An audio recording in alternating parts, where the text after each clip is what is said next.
Hey people, welcome back to the Slight Sarcasm Podcast. I'm Celeste. I'm Amber. And we are back with a live episode, or a new episode. Yes. This is not live, a new episode. Yeah.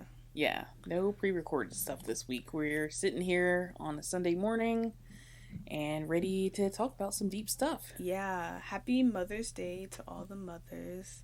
Mm-hmm. Yeah. I mean, when y'all hear this, it will not be Mother's Day anymore, but happy Mother's Day to all the moms out there doing their thing. Yeah. My partner made my cat say Happy Mother's Day in his own way. Oh, He just shoved sweet. the cat in my face this morning. He was like, "Oh, Chico has something to tell you." My cat was like, "Can you just put me down, please?" Yes. I was like, "Oh wait, I am a mother." You know that thing from TikTok where someone's like, "Bitch, I'm a mother." That's how I feel. Yeah, I guess technically, in that sense, I'm a mom too. Which Yes. is weird to me, Yeah. so I don't like to think about it that way. But For yeah, kids. yeah, one kid, one. She's a single. What is it? Only child. Yes. Oh man, I don't know. This week has been exhausting. I'm still exhausted from Friday. To be totally honest, I think I just drank like a lot too much alcohol.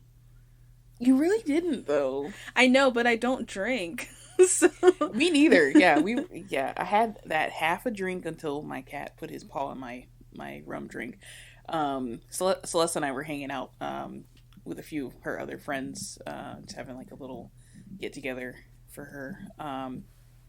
We had some drinks and stuff, but yeah, I don't drink anymore. It's kind of weird. yeah. I guess because I'm just not going out, like, and my partner doesn't really drink that much anymore either, so it's not really a reason to per se. Yeah, same. I think the last time I like drank that much was like December. And You distinctly remember last time you got crunk. yeah. That's how long ago it was. Yeah. And yeah, so I think I had started drinking before you came on. Yeah, so Mm-hmm. yeah, I think I had like 2 glasses Yeah, of you wine, had something two like that. drinks. Yeah, but I don't drink. I'm such a lightweight. Yeah, I know. Like, especially like this past, well, I don't know. I'm a social drinker.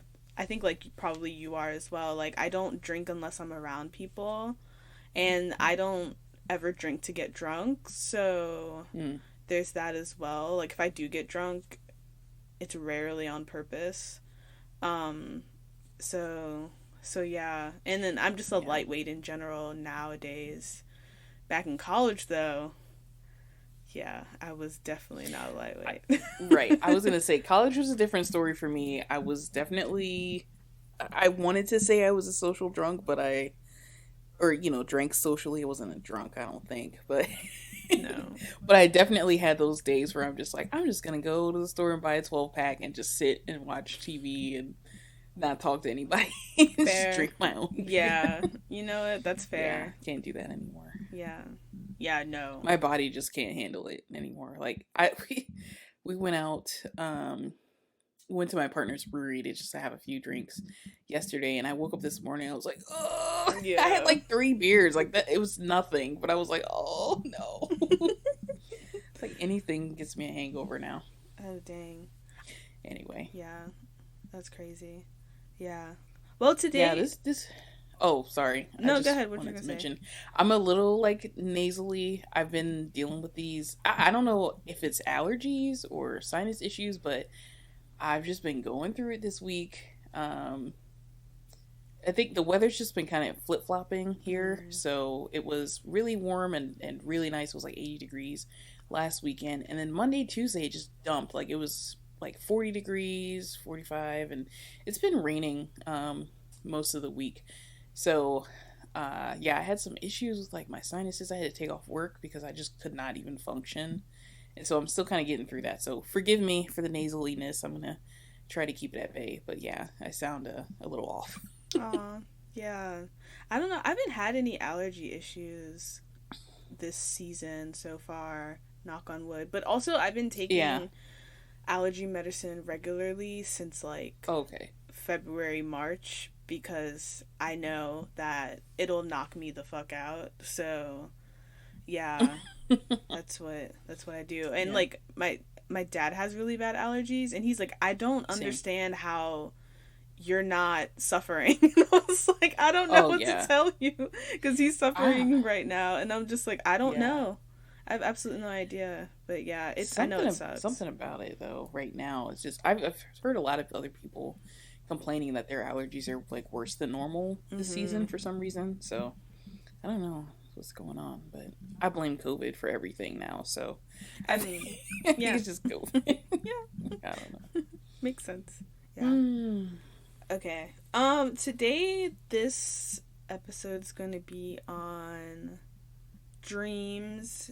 I don't know what the title of this episode's going to be, but y'all will know when you listen to this. But just pretty much like deferred dreams. Like, why are we not dreaming big enough? I feel like a lot of this theme has come up a lot for me in the past month. And then I was Mm-hmm. listening to the Brown Ambition podcast, and they also did an episode on dreams, and I was just like, I kind of want to like hear what you have to say and like explore a little bit more about like this theme, because I feel like for me at least a lot is going on in my Mm-hmm. life, in Yeah. which I'm like reevaluating a lot of what I'm doing with my life, and what I want to do with my life. Mm-hmm. So yeah, and I think dreaming is a huge part of that. So yeah. I do have a couple questions and just some like tangents. But I think my first question is, do you dream or have dreams? Hmm. Um. I mean, short answer is yes to both. I do Yeah. dream, and I have some dreams. Um. But to be more specific, I think you're right. I think I'm one of those people who feels like I need to. Well, for me, I feel like I've never really had. I've had one big dream or big goal, I guess that you could call a dream, and that's to retire early. But for me, I've always felt like I have to have more manageable, dream. If we want to call them dreams, I've always felt like I've had to have more manageable dreams and kind of push aside that big major dream of retiring early. So instead of saying, oh, my dream is to retire early, I'm saying, oh, my dream is to have this, and this so that I can retire Mm-hmm. early. So I kind of focus on I guess, the smaller, more manageable ones. But, they're not really what I'm working for. Like, they're not really what I want. It's just kind of a means to an end, I guess, in a way. So, Mm-hmm. That makes sense. Yeah, it's kind of like when you set a goal, but you right. make steps to get to that bigger Right. goal. Yeah, that makes Mm-hmm. sense. Yeah. Um I do have dreams as well. I like one of my, I think, longest dreams was to be an astronaut and or work for NASA. Oh, okay. And I've had that dream for a long time. I don't know which one it is, but I feel like it's gonna happen.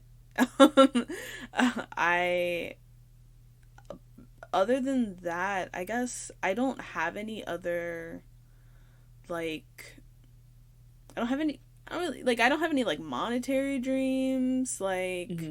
I don't have any like what I want my life to look like kind of dreams. I think most of my dreams have been like career oriented, which makes a lot of Okay. sense for who I am. But I I guess I think a part of me wants to, I guess now that I'm in like a different stage in my life, and that dream is from, when I was in like high school and like I was starting college, and now I've lived a lot more life and I'm doing like certain things. I'm starting to realize that maybe I should have more dreams, and not Yeah. that necessarily that they Yeah. have to be bigger than what I have currently, but I want to, what else do I want in my life? And like, what else Right. is going to, um, make me happy or content or satisfied or anything like that. I think a lot of times I don't really know what that is because I've been so focused on like just trying to survive like in general. Yeah. So yeah. Well, I guess I just want to add one point on that. I think you kind of touched on something that I was thinking about a minute ago. And I think I realized just just in the short conversation we've started is my dreams or my dream, my major dream is very vague. It's really vague. It's not my boss tells me this thing, oh, it's like they call them like SMART goals. Mm-hmm. So you want something that is see, now I don't even remember that acronym. She tells me this every time we have a meeting, but you want something that's like measurable, attainable, Mm-hmm.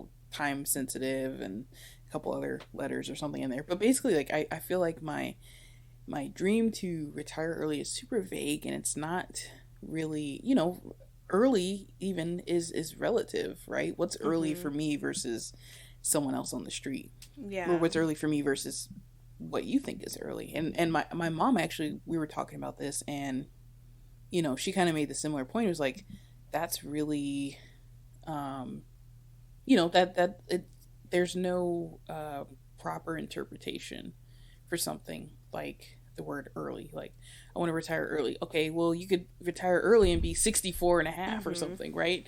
Or retire early and be 60 or whatever. So I think something that I want to do is be a little more specific. Because, like you said, your stuff is career oriented, but at least it's specific, right? Mm. You want to work for NASA or be an astronaut. For me, it's like, oh, I want to retire early, and oh, I want to travel the world. Okay, what do you want to do while you travel, or how do you want to travel, or when, or why, or whatever? I think that's the stuff that I want to start thinking about more. Mm. I think that's okay though. I think it's okay Hmm. for your dream to be ambiguous because that allows you to dream bigger. I don't, Okay. Yeah. like I think we sometimes get wrapped up in what things are supposed to look like or what things are supposed to be because Yeah. we're supposed Yeah. to quantify it because good old capitalism and white supremacy. Oh But God. your dream is, I feel like your dream, it's okay for your dream to just be, I want to retire early and be financially independent. And and that's your dream, and be like, okay, this is what I want to accomplish. And then, like, you're talking about how do I get there. And I think it's okay to, I think that allows for you to have flexibility in your plan as well. Because if you say you want to retire early and you're like, okay, maybe my set date is 40, 45, Yeah. and then maybe like 5 years down the line something happens and you're always able to change that, be like, okay, maybe like 50, 55. Like, I Well. I think it, yeah, I do think that it's okay for it to be ambiguous, but yeah, I don't know. Yeah. But I guess to counter that, and the reason why I think it's super vague right now is because I had very specific goals with that. Like, I had a very specific time frame. So when I was leaving college, I was like, I got my first real quote unquote job, and I was like, oh my God, this sucks. Working is not what sucks. It's just, having to work a 9 to 5, right? Be on a Yeah. schedule, be at the whim of whatever your boss, your team needs, and, have to cater to them and plan your vacations or any of your time off, and have to be like, oh, can I take a sick day today? Or, well, no, I Mhm. got that meeting at 3, so no, I can't. Like, that stuff really just gave me a bad taste in my mouth from the jump. And so from there, I was young, I was like 22, and I'm like, okay, I want to retire when Mhm. I'm 25. And then I hit 25 and I was like, okay, I'm still working, what the hell? And then it's like, Mhm. okay, fine. 28, and now I'm 27, moving into 28, and that's not really, on my radar right now either. So now it's like, okay, well, 30 or 35. And I guess at some point I just kind of was like, I just want to retire eventually, but still early. So, I'm not, because I felt like, especially when I didn't do it that first time, when I said, I said like 25 or like mid 20s or something like that. When that didn't happen, it was so devastating. But also, it just gave me so much to blame myself for, because it's like, well, you didn't save as much. Well, you shouldn't have taken that vacation and, spent all that money, and, you should have taken that job opportunity and not this one, and blah, blah, blah. So, I think that's kind of in the back of my mind the reason why I keep things vague for now. But I don't know. I guess I just feel like keeping it vague, it leaves too much open for interpretation for me, and it's almost like a little too much slack, in my opinion, because now it's like, okay, well, I'm saying like what I just said, early is relative, right? So I could say, oh, well, I did it at 62, that's still early, right? But I'm 62, so I don't know, I guess that's kind of just where my thought process is at right now. So yeah, I think that makes sense. I think we allow, I agree. I like your point that sometimes, because dreams are so big, we allow ourselves not to reach it, because it's easier to be content where you are than to fail trying. Right. And so when a dream is, because dreams are big, if you don't reach that dream or you don't make it, it's like, it was just a dream. Like, it exactly. Could have happened. It couldn't have happened. It's fine. It's like an, oh, well. Yeah. Yeah, and I was thinking about that. Like, it's so much easier to stay in a place that you feel safe. Pushing yourself to do more is hard. Like, it takes you out of your comfort zone. You have to deal with emotions that you don't have to deal with very often. And I think it's natural, and I think it makes sense to be comfortable. That's human nature. Like, you always want to be comfortable. Your body always wants to be comfortable. But I posed a question, are you faking your comfort? Have you been in survival mode for so long that this is your comfort zone? Like, and I feel that way currently. I was talking to my parents, and they were talking about, like, I live a good life. I do. I live a good life. I have a really nice apartment. I have a nice car. I make money. I have lots of money saved, I have things that the average American who is my age does not have or is not thinking about. And I am grateful for all of those things. And and we were talking about, like, am I happy? Am I surviving? Am I content? And I was like, I don't believe I'm in survival mode anymore. But I'm content. I don't know what happiness looks like, and I don't think that I'm trying to chase this ultimate happy joyfulness, because I think it is okay to feel negative emotions and negative feelings. That is what makes you human. I feel like chasing positivity and happiness all the time is pretty toxic. And it makes you more vulnerable to be conned or to seek out fake happiness all the time. It's kind of like a drug. But I don't know. But I do recognize that the life that I'm currently living, I know I could be doing more, and I want to do more. And so I think I'm okay with being content where I am, but I know that I am itching to dream bigger and do bigger and better things. Well, I have a follow-up question on something that you said. So you said, I don't know what happiness looks like. Is it that you don't know what it looks like in general, or you don't know what it looks like to you? Meaning, Yeah. do you not see other people as happy, or do you not know what you would need to say that you're officially happy? Because you're saying you're content, which is great, Yeah. but if you're not sure if you're happy or not, what do you think it would take for you to feel happy? Yeah. My dad posed that question and I was like, I don't know. I think Mm-hmm. I find happiness in a lot of things.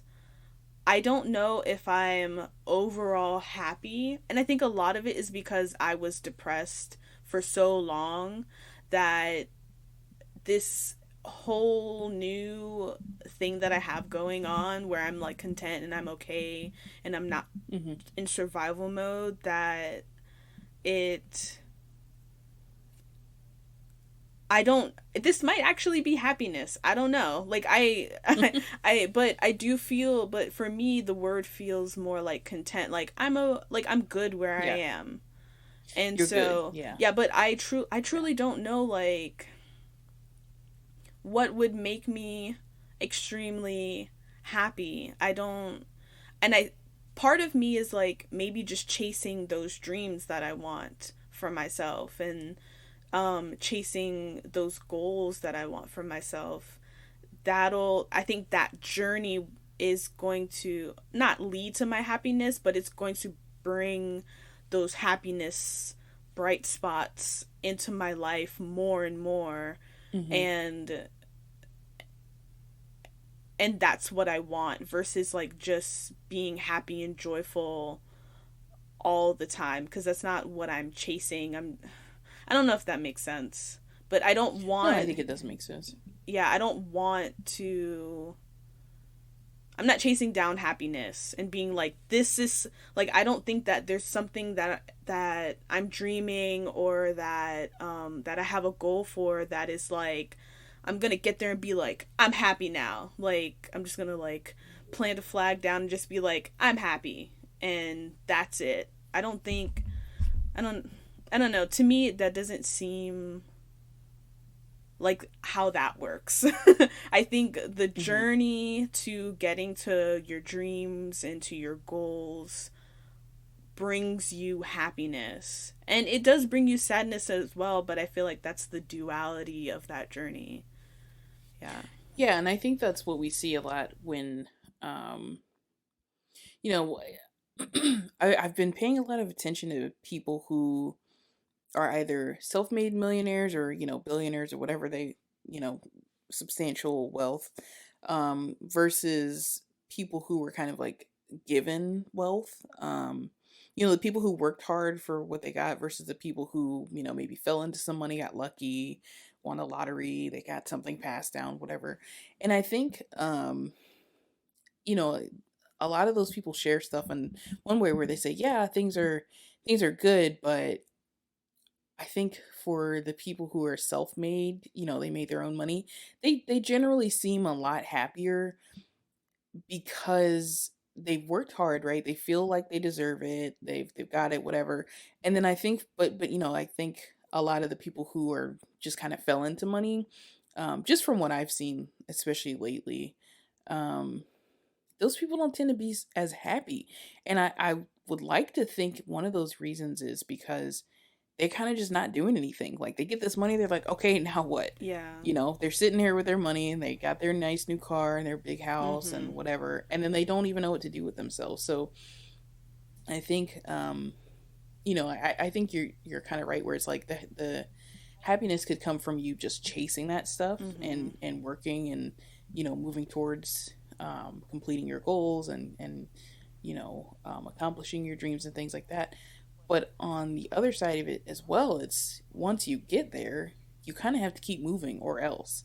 That's kind of how I feel. And so for me, it's like, um, and I think you and I have been kind of talking about this stuff a lot too. Like, what would we do if we had a lot of money? Mhm. For me, I think I would retire for sure, but I wouldn't stop working. And I think Mhm. that's the difference. Is like I think people who are older and they've worked the majority of their lives, yeah, you deserve to just chill out and do whatever you'd like with your time. But for me, it's like I just don't want to be. Um, how do I say this? I want my time to be mine again. so that I can choose to do what I want to do. And what I would probably end up doing is a lot of stuff like humanitarian work, traveling to, underserved areas and countries, and trying to make a difference like on a day-to-day basis, as opposed to just saying, oh, here's some money, do whatever you want. Like, I want to be in there with them making those changes, not just saying, who do I write a check to, but because that's not work, right? But getting down there, meeting people, talking to people, figuring things out, helping build stuff, those sort of things, that's work to me. And that's the kind of work that I think keeps you coming back for more and keeps you feeling happy at the end of the day, because you're making a difference. Whereas if you're, and I think this is what a lot of rich people do, and that's why they don't really get people who are not rich like them. What they tend to do, or what I've seen, I guess, of course I'm not trying to make general assumptions, but from what I see from a lot of people who are just rich, and that's just kind of it. Like, they just write a check and kind of forget about it, or they donate to a charity, and that's what they do. They're not on the ground. You think of people like, okay, think of like Jimmy Carter, right? That man is almost 100 years old, and he is still, like, I think he had a bad fall sometime last year or year before last. He has been out building houses, Habitat for Humanity, all these different organizations. Like, he's like boots on the ground kind of dude. And I think the Obamas are like that too. Like, they want to be in that stuff. But you see people with their status that they don't care. They just send money so that they say they sent money, right? But they're not doing the work. And I think those are the people who deep down are not happy. I don't know. I guess I kind of went on a little rant there, but really, I just feel like, if,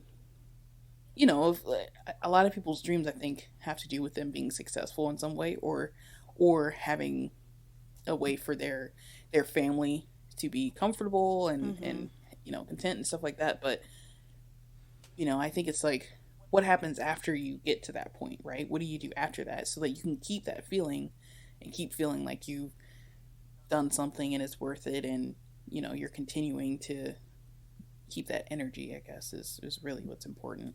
Yeah, I agree. I agree with you, especially that last point. Like,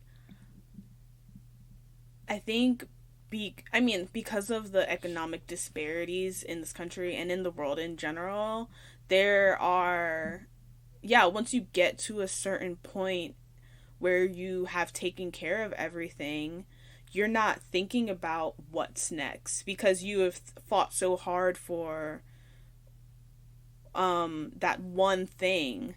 And, like, for example, like money, you're trying to, like, pay all your bills and, have a set amount of money and things like that, and you've bought all the things, and you have this windfall, you've bought all the things and that you think that you're supposed to have, but you're still not happy because you haven't fully developed what actually makes you happy, or what are the things that you actually want. You haven't truly dreamt big enough for what you need in your life. Your dream is not sustainable. Like, money isn't always sustainable. Like, you can have more than enough of it, but you can also lose it. Like, if you lose all the money again, what would make you happy, Like, so, yeah, there's that. Yeah, I agree. When I was listening to the podcast, they were saying that I don't know who said this, but someone said that dreams are free, so why are your dreams cheap? And that blew my mind, because it makes sense. As not that I'm not aiming for monetary goals, but why do my dreams have limits? Why am I limiting myself to only one dream? Why can't I think to dream more? And the same thing with that, that we were kind of speaking on that, like, a financial dream or something like that. Like, why allow capitalism and white supremacy to deflate my dream? Like, why is my dream within the borders of what I think I can do? Yeah. You know, it's a Yeah. dream. Why not just dream as big as you can?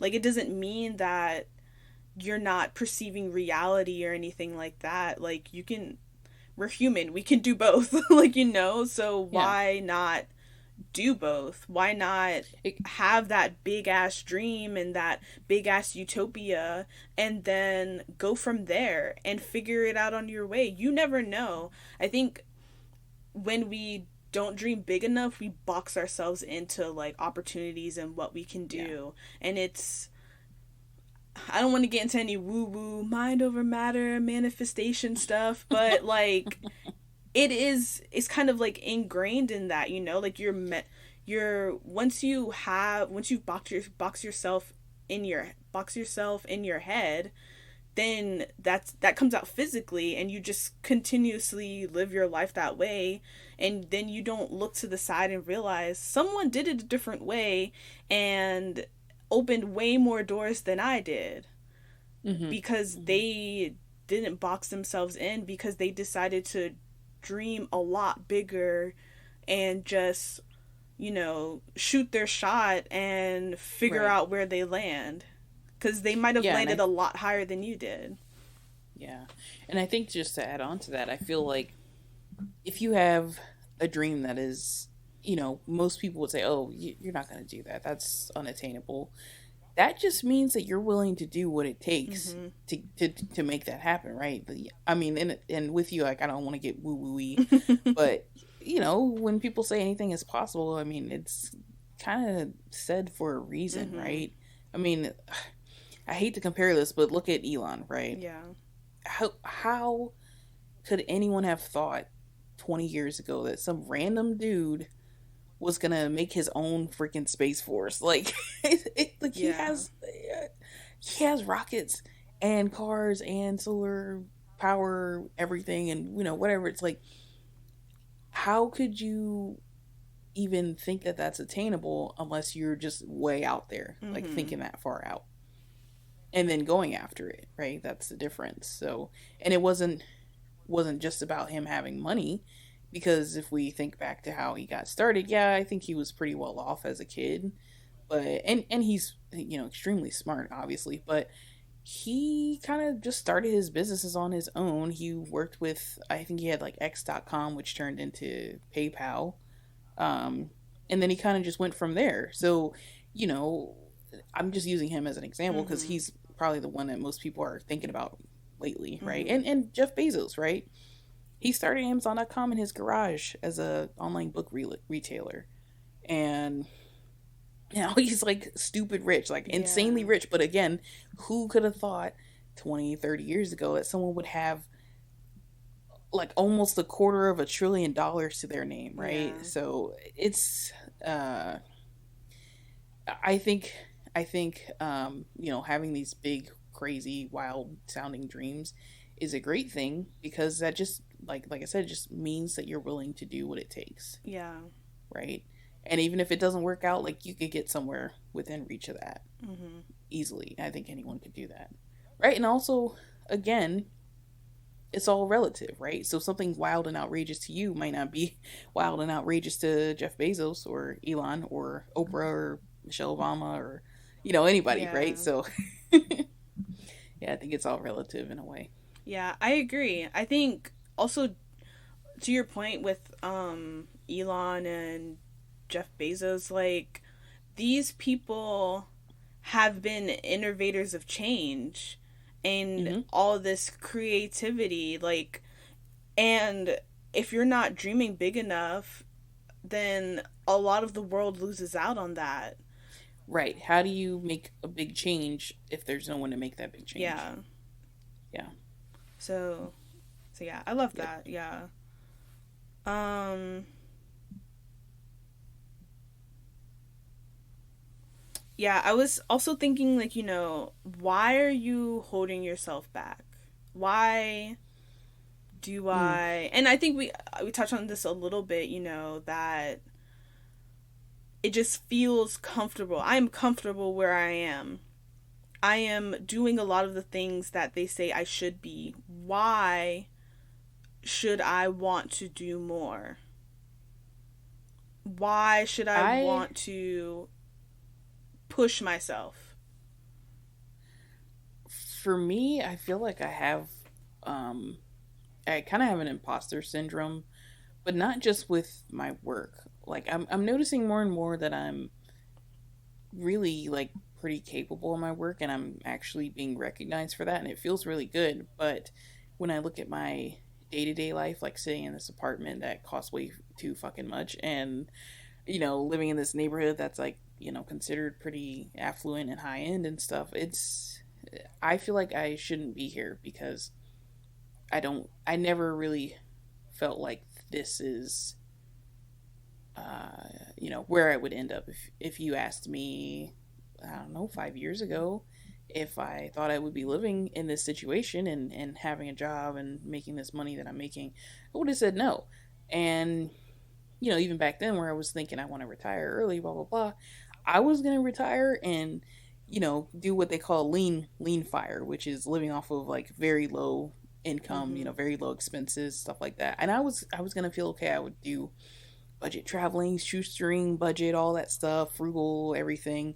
But now it's like, okay, well, maybe I can kind of upgrade a little bit. And, I'm starting to feel slowly, but surely that I can move up in the world and not feel guilty. But that's just really new for me. Mm-hmm. Um, yeah, I think it's really yeah, I think it's really just like an imposter kind of thing. It's like you feel like because of where you are, where you came from, it that dreaming big or having these lofty goals and things like that is just not you.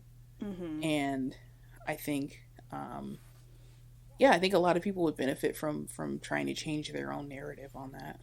Yeah, no, I agree. I agree. I feel exactly the same way. I was like, Mm, there's societal and familial pressure, there's childhood trauma, there's just a lot of reasons why right. we hold ourselves back. I was like, it's scary. I was like, I don't want to deal with failing or falling on my ass. Like I don't want to deal with that. I don't want to deal with those kinds of emotions cuz it sucks. It's not a good feeling, you know? I hate failing, especially as a black woman. Like because I can't Yeah. fail. I'm not allowed to fail. There's no room for us in this world to fail as black women. As soon as we fail, it's like, oh, yeah, see, and this is why, and Yeah, the of hate course. and the Right. bullshit, and like Mhm. all this Mhm. stuff. Mhm. And it's like, it's that whole annoying ass saying you have to work twice as hard to get half as much. And it's like, Mhm. and it's even harder to fail without a support system. And I have a support system. I have friends and I have family and I have money, in which that if I fail, it won't be the biggest thing in the world, but I still get in the way of myself all the time. And I just lack the confidence a lot of the times to push myself to do things that are scary and that will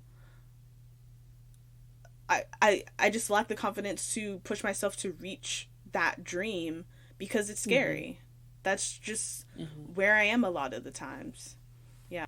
I guess my last note is that I want to work on pulling myself out of this mentality, obviously, because we're talking about it, and I know I would be amazing at all the things I want to do. I'm already very good at what I do currently, and I Yeah. know, like, and I know I always give 110%. I was taught to do that, and I love doing that. I love learning.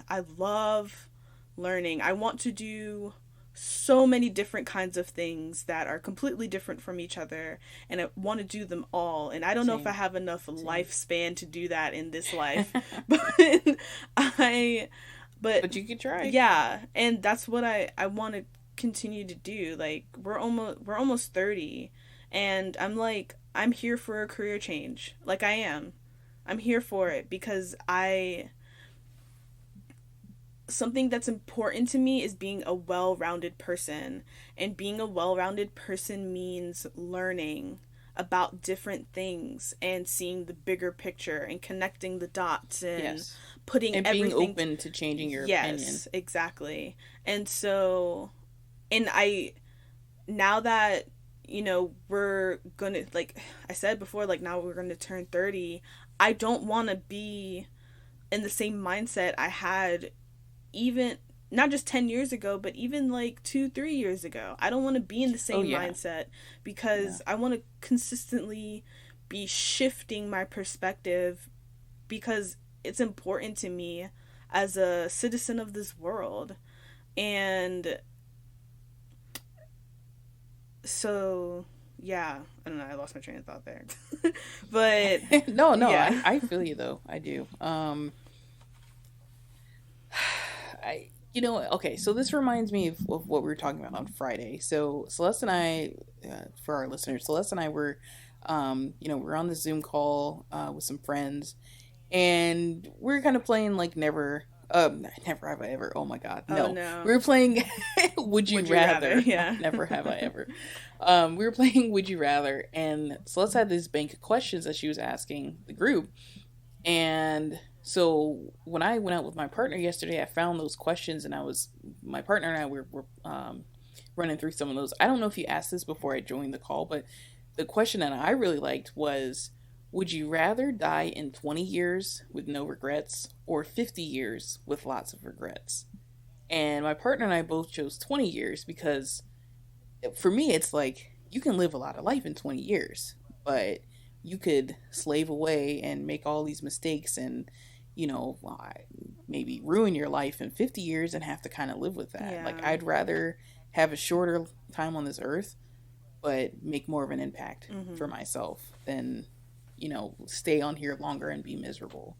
And so I guess I'm wondering what your thought is on that, because, and why you would choose what you chose. Yeah, I'm same with you. I would live 20 years with no regrets. I feel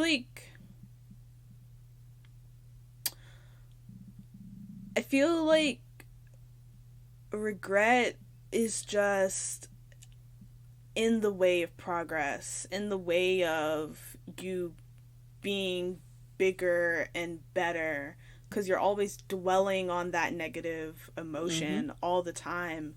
And living with no regret seems more of a way to just push yourself and to do more bigger and better things all the time.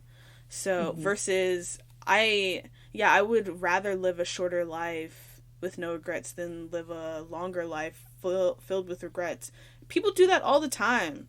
Like, there's so many people who are in their 50s, 60s, 70s who have so many regrets, and it eats away at Yes. them every day, and they can't enjoy the life that they have now in retirement or wherever they are, because all they do is wallow in that. And it is human to make mistakes and to do things, but to do things that negatively impact you or someone else. But you have to acknowledge that, and also be able to move past it, or try to move past it, because if you don't, then you're just gonna it's just gonna suck. Like, life is gonna suck. And I think the point of getting older is to be able to look back and be like, you know what, I did a lot of those things, but I'm here now, and I'm trying to live out the rest of my life as fully as I can. So, Right. And that's yeah. why I bring it up. That's why I bring it up, because going back to what we're talking about, which is dreams, Mm-hmm. right? You can dream about stuff all day long, but are you actually going to get up and try to make those things happen, right? And I'm saying you in like a general Yeah. sense, of course. Mm-hmm. But, do you want to look back 50 years from now and be like, why didn't I just, if what if your dream was, I'm going to go and get a 4-year degree from university? And then you look back 50 years from now, you're like, why didn't I just do night school for, maybe it would have taken longer, but Mm-hmm. I could have done it. I could have done it, Yeah. You don't, I would hate to get to that point. And even now, thinking about regrets and trying to tie this back in again, I have a lot of regrets from how I spent my previous, 20, 25 years. And I'm trying to correct that right now. And it's exhausting. It's Yeah. really exhausting to realize what you've done wrong in your own opinion. What you think is wrong might not be what Yeah. someone else thinks Mm-hmm. is wrong. Again, it's like I've been saying this whole time. It's all relative, but you know, like for me, it's like okay, I didn't prioritize my health. I didn't prioritize my schooling, so I got a degree that just made sense. And now I have a good job, and I have no complaints about that career wise. But no, I could have pushed myself harder, studied better, paid attention more, and made my journey a lot easier than it was. Um, I could have taken better care of my health and not be struggling like I am right now to like lose weight and just get in a better routine and take better care of myself and just care about my actions more like I am now. It's hard to reverse that kind of stuff retroactively, and it's it's really easy to put something on the board, call your dream, and just start moving towards it bit by bit. I think that's a lot easier than saying, "Oh, I'll do that some other time," or "Oh, that's not for me," or whatever. Yeah, I don't know. This is making me think about a lot more stuff than just my future. It's making me think about my past, but Mm-hmm. in a way, you don't want to um, harp on your past, right? Because the past is the past. You can't change it, of course, but you can use those lessons that you've learned that you're living through right now because of your past actions, and use it as fuel to make better choices in the future, and really prioritize your own happiness and the things that you want to do. So Yeah, I agree. I will say though, I in the recent past, I gave up on regretting my past, hmm. especially college, like 2012 forward.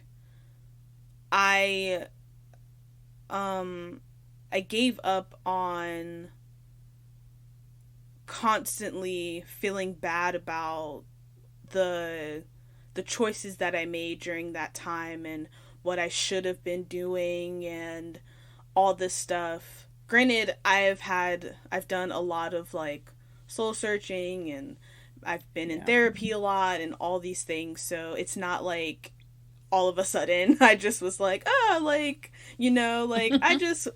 totally forgive myself and forget and whatever. Like, no, it takes a lot, but it I agree with you. Like I was in a place where I was constantly trying to correct everything that I didn't do all the time.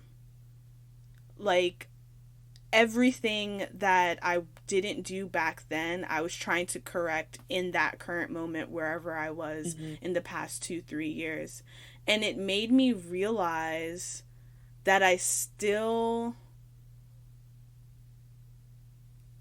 was not happy. I still was not content. I still wasn't where I wanted to be. I was trying to fix things that had already happened, and I wasn't trying Yeah. to learn, recognize that I am not that person anymore, and move forward.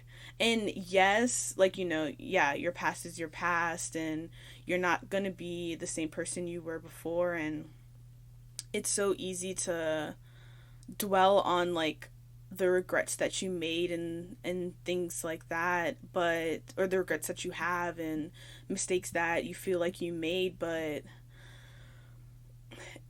I always feel like, I don't know, it takes, when is it, I guess my it's my thought process is also like, when will you be done punishing yourself for the things that you did in the past? Yeah. Yeah. When will that be? Because you're not the same person you were back then, You're not the same person that was doing all those things. You had a lot of different things that you probably don't even realize that was going on. And you made a lot of those decisions, you made a lot of those choices. And so now that you're in a better place, in a better space, it's not, I don't think that it's helpful for you to try to make up for all of those things. I think Right. I feel like, I don't know, I guess the word that's coming to me is like, it feels very self-sabotaging, because now you're limiting yourself in what you can do for your future or for your goals, because you're trying to make up for something that you did in your past in a limiting way right now. And so instead of thinking and dreaming bigger and being like, okay, I did that in my past, and I'm trying to like work on how I'm going to deal with my future. Not that like you forget about it and just push it aside, but use that to be like, okay, I forgive myself for being that person. I forgive myself for doing those things that I did, and I choose not to be that person anymore. I choose to dream bigger. I choose to have bigger goals. I choose to do bigger things now, because I don't want to be that person anymore. So, how do I do that and not limit myself in the same way that I used to limit myself back then? I don't know if that makes any sense, but No, no, I no. think That's I think having harping on the things that you cannot change about yourself, especially even now or in the past, I feel like a lot of times held me back from being where I am now, because I was trying to make up for those things, and I was just like, Celeste, you're not that person anymore. And it is not in your best interest, and it does not serve you to trying to keep trying to push forward and holding yourself back at the same time because you feel bad for the things that you did in the past. It does not serve you, and you have to at some point let that go, because you're not that person anymore. And you have to believe that. You have to believe that you're not that person anymore for you to accept who you are now and accept the new person that you are becoming and who you're trying to be, so that you can move forward and pursue those big ass goals that you have for yourself. And it's hard. It's so fucking hard. And I came to that, a lot of those realizations in the past couple years, but it's something that I'm still working on and still evolving. And I try to not push, but like I try to put onto other people that, hey, like, it's okay, it is totally okay. And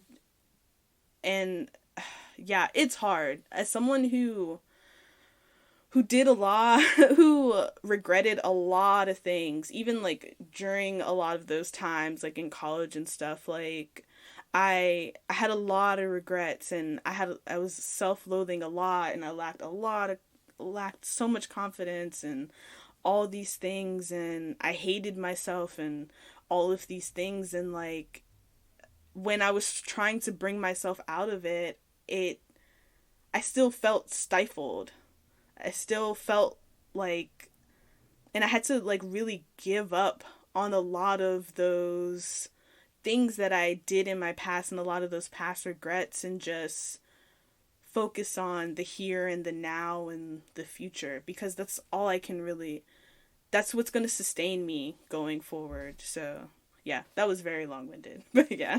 no, honestly, that it might be one of the best things that I think you might have ever mentioned on this podcast. For me, that I feel like Man, that was Oh. you hit the nail on the head with that. That was an excellent point.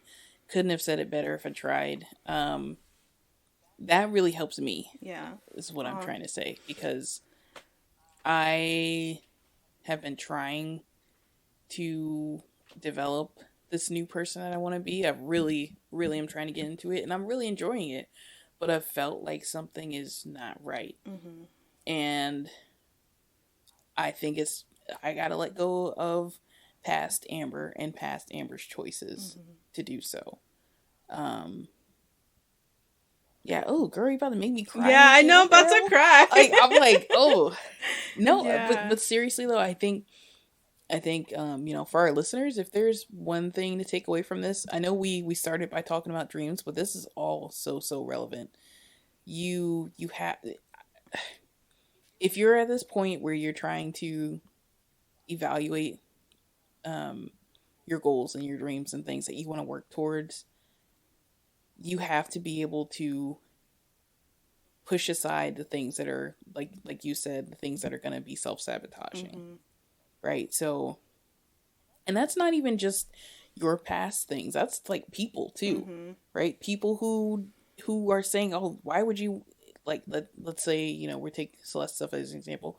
Why would you want to work for NASA? NASA sucks. Why would you want to do that? There's no reason for you to do that, or that's not possible, or black women can't be astronauts." Like, you could hear Mm-hmm.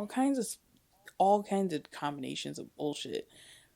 But being able to either drown those people out or remove them from your life, I think that's really important too. But it kind of goes hand in hand with what Celeste was saying. You have to be able to clear away those thoughts and those things that are self-sabotaging. And for me, it's my past. I have made a lot of mistakes, and again, it's all relative, of course, because something I deem as a mistake might not be so bad to anyone else. But I have a lot of stuff that I blame how current Amber is because of what I've done in the past, and I think I gotta kind of let go, and you know, I owe it to myself to start fresh, new chapter, new life, whatever you want to call it. But you kind of owe it to yourself to start new if that's what you want.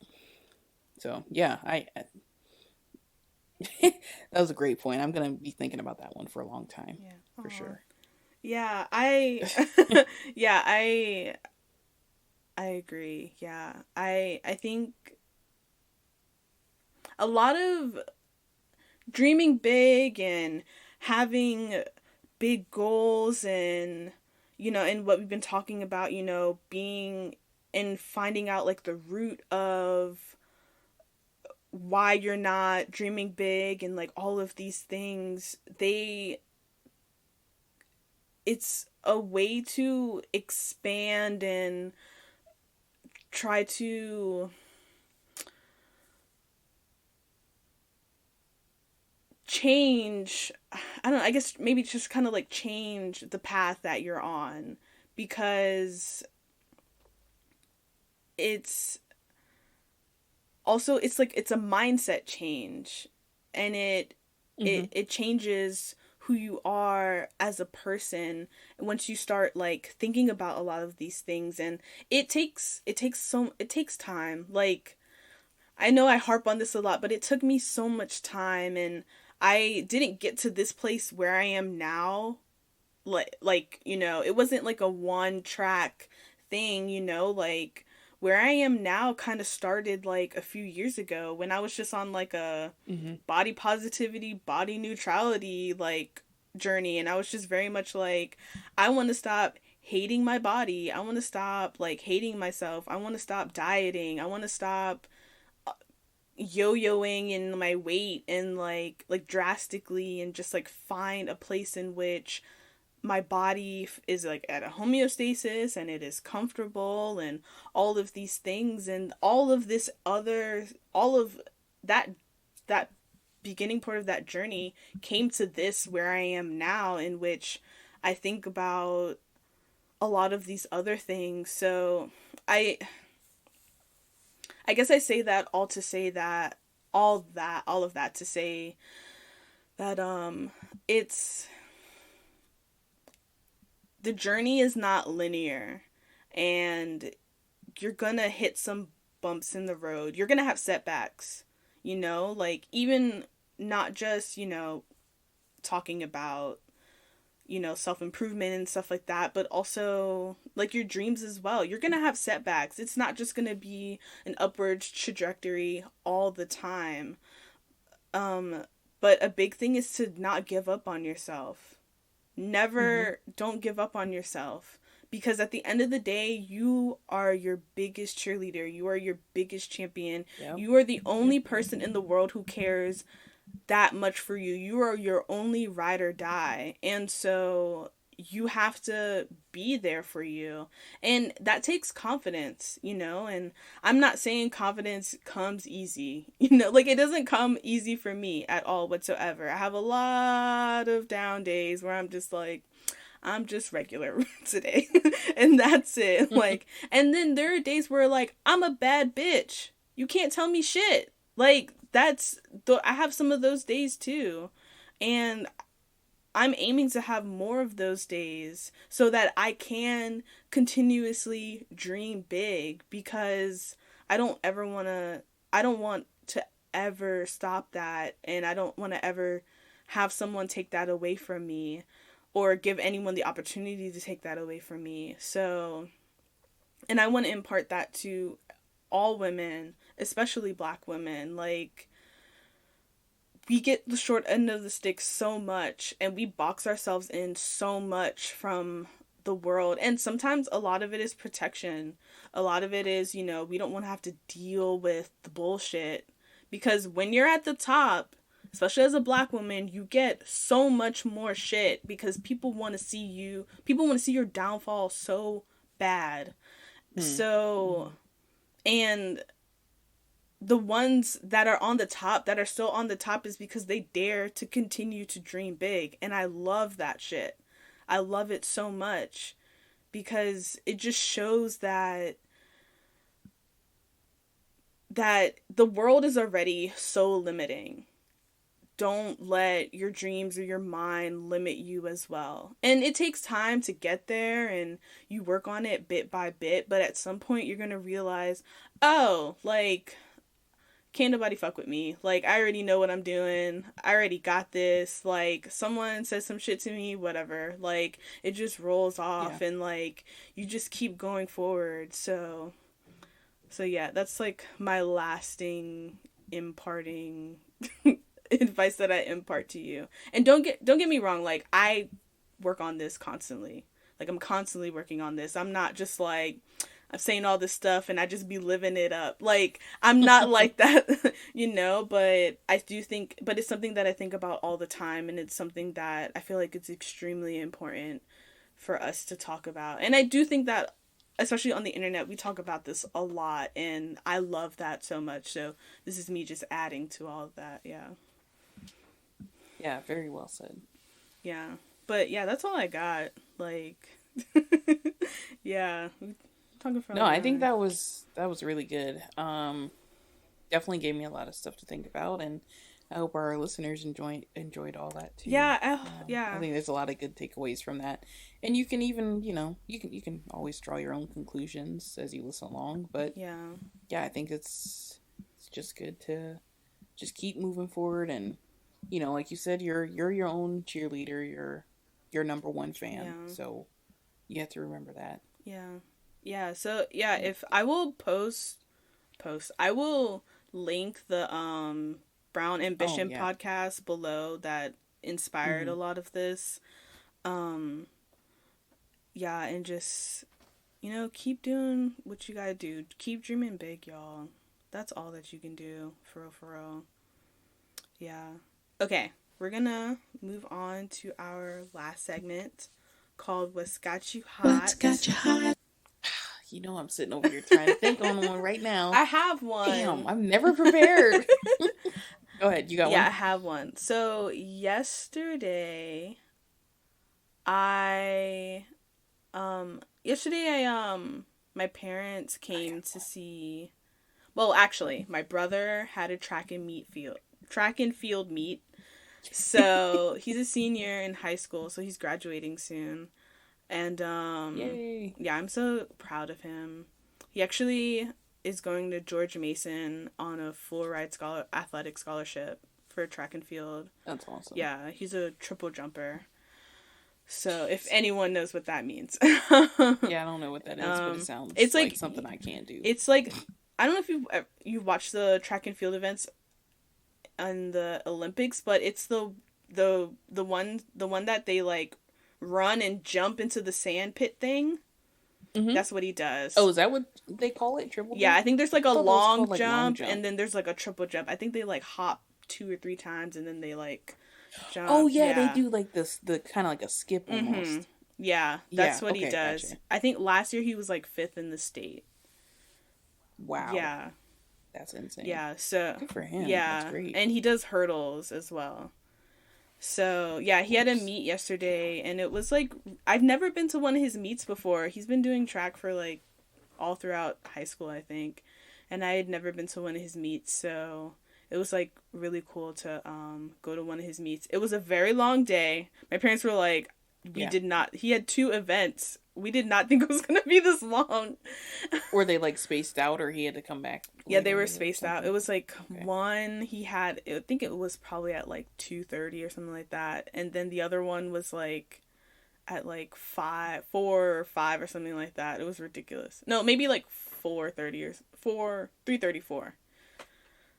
Okay. So, excuse me. Yeah. So we were just like standing and like waiting for things to happen, and we were watching like all the other races. It was actually kind of fun to be out there and like see him do his thing, because like, you know, that's his thing, and I love that. So yeah, and then my parents saw like they dropped him off, and then like then my parents came over and like dropped off all my crooches. Like they gave me like 3 new plants. Like, of course. Yay. And which reminds me, I have to move. And they gave me an air fryer, because my parents got a bigger air fryer. So welcome to the fold. Yeah, I love my air fryer. Yeah, I'm excited to use 3 it. of them now.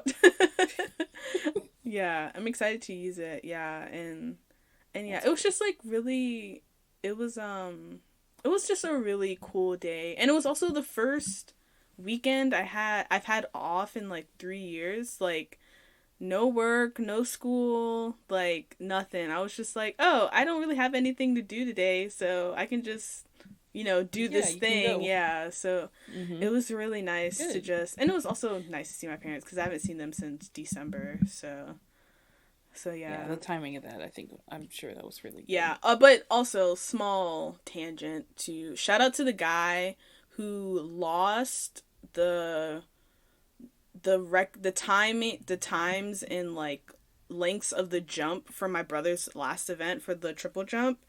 The guy, the paper got lost. So my brother couldn't get his medal. I think he got like 1st place. No. Yeah. And the guy who recorded everything for that event, he left. Like right after the thing was over, like right before they gave away all the medals. Oh my god. So my brother was like waiting around trying to like get his medal, because he won. He placed, and then like also track and field is like, you know, they want their numbers and stuff like that to see, like, you know, to improve and stuff. Yeah. And the paper just gone, the guy gone. Like, nobody what happened?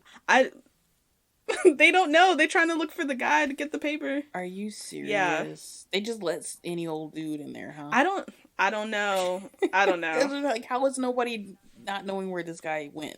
Yeah, it was a hot ass mess. Wow. Yeah, my brother was pretty upset and annoyed. So. Oh, that sucks. Yeah, I was like, dude, it's okay to be mad, because I would be mad too. Like, be mad about it, because that sucks. Would be so mad. Oh my god. Yes. I would go in like full Karen mode. Like, I'm not leaving until you give me my. Yeah. Oh god. Yeah. Well, okay. Now that you ended on a negative note, I don't feel so bad complaining. Okay. What's got me hot? I thought about this as soon as Celeste started talking. I'm doing a little woosah right now because I was so mad yesterday. People who use public transportation and they just don't give a fuck about other people in the vicinity, right? So we we take the train. We live near the CTA in Chicago, and we take the train whenever we can. Whatever, that's normal. We went to a brewery, got some drinks, hung out for a little bit, and then we were taking the train back. And I there are certain train lines in Chicago, and if any of our listeners are from Chicago, I know you know what I'm talking about. There are certain train lines where like you don't really ever have to worry about some weird, freaky, gross, nasty, dangerous shit happening. And there's other train lines where it's like, yeah, it's hit or miss. It literally is like anything could fucking happen. Somebody could get stabbed on the train, somebody could shit themselves on the train, anything, right? So where we were at the breweries, one of those lines is like one of those lines that's just like hit or miss, right? And sure enough, we get on the train and this dude comes like rolling in. He just kind of flops down and right dead in the middle of the train car. And I'm already getting bad vibes because he was like mumbling to himself and cursing at something, right? I mean, everybody talks to themselves, whatever, but he was like cursing at the air. So I was like, oh God. So, so he takes out this like nasty, like half wet cigarette. I don't know where he got that thing from, but he pulls out this janky looking cigarette and just lights it up and starts smoking it on the train. And so normally I'm like not bothered by that stuff. But then he started, and this is like TMI. So if y'all are like gross with bodily fluids, just hit the volume for like 10 seconds. But he was smoking, and then he started spitting, like just like spitting, dumping spit on the train floor in front of him. And people are sitting right next to him, like, dude, what the fuck? Like, and you know, you can't really say anything to people because you don't know how crazy people are. And he already gave me crazy vibes anyway. So I wasn't gonna try to let him catch my gaze and have him, you know, curse me out or come at me or whatever. So, you know, I was just kind of pissed, right? And, you know, if I was not with my partner, I would have felt really uncomfortable because he was pretty like vocal and just clearly did not give a fuck about anyone else. And so the train doors open. We got off at the next stop after he got on. Luckily, I only had to deal with him for a couple minutes. But the doors open and I saw this young black girl who was like maybe like my age. But she was sitting on the platform waiting to get on. I said, girl, pick another car. She's like, what? What? I was like, trust me, pick another car. She oh shit. So she just took off running. Like she's a runner. But she took off because I mean this is another like CTA thing for Chicago. Like they do not wait to close those doors. As soon as the doors open and people are getting off, they're already ready to close the doors. Mm-hmm. So you have typically 5, maybe 10 seconds to get in the car from the time the doors open. So I said, girl, pick another train car. And she like kind of gave me this look like, why are you talking to me? I said, pick another train car. Trust me. And she's like, okay. So she's like looking around and she took off running. And like, I'm like glad she did because this other couple, they also followed her and got in another car, but this one chick did not. And there was, you know, like a few people at the door. And so this one girl either didn't hear me or she didn't really care or whatever. She gets in the car and she stands right in front of where that guy's sitting. And I just saw her face. I watched her and I saw her face as the train took off. I felt so bad. I felt so bad because she looked through the window at me and I like kind of looked at her and she gave me this look like, what the fuck? And I was like, I told you, I tried to tell you. You know, I don't know. Anytime somebody gets off the train and says something like that, I always listen to them because you don't know what the hell is going on in that train car, you know. And there was plenty of people in there, but a lot of people in there looked like clearly strung out. Some people were sleeping, and then some people just, you know, minding their own business. But you really gotta be like ready to escape if some weird shit goes down like that. So, you know, obviously not the worst I've seen, but that's just one of those things that just kind of gives me like, it just kind of rubs me the wrong way and just puts a bad taste in my mouth and really just kind of wrecks my mood for a little bit. And I felt so bad for that girl. She was just like, no, because it's also hard to move around the train when it's moving, and you know, she kind of was stuck there for a little bit at least. So I don't know, all I want to say is good luck, girly. I hope you figured it out. Because I was like so happy to get off that train car. Anyway, that was my thing. I get frustrated when people use the train or the bus as their own toilet / yard / whatever. Yeah. Clothing store. What? People are gross, man. Especially when it's not their home. People are gross. Yeah. Yeah, people don't take care of shared shit. Bruh, like, there was, like, trash and stuff all over the floor, and, like, I get it. Like, it's a weekend. People are, they're not really keeping those trains clean on the weekend because there's just too many people using them. But, ugh, that was enough for me. I was like, all right, that's enough adventure. I'm ready to go back to my apartment. Yeah, so it's enough of outside. Let's reel it back in. Yeah. Yeah, I hit my quota for the weekend, that's for sure. Oh, man. Well, anyway, this was the Slight Sarcasm Podcast. I am Amber. I'm Celeste. And as always, we want to thank you all for listening. We do encourage you to take a look at our social media, which will be linked in the show notes. And I think Celeste said she will also link the Brown Ambition podcast that she referenced. And you can also email us with questions or suggestions, and that's at theslightsarcasmpodcast@gmail.com. So yeah, thanks again, and we hope you join us in the next episode. Bye. Bye.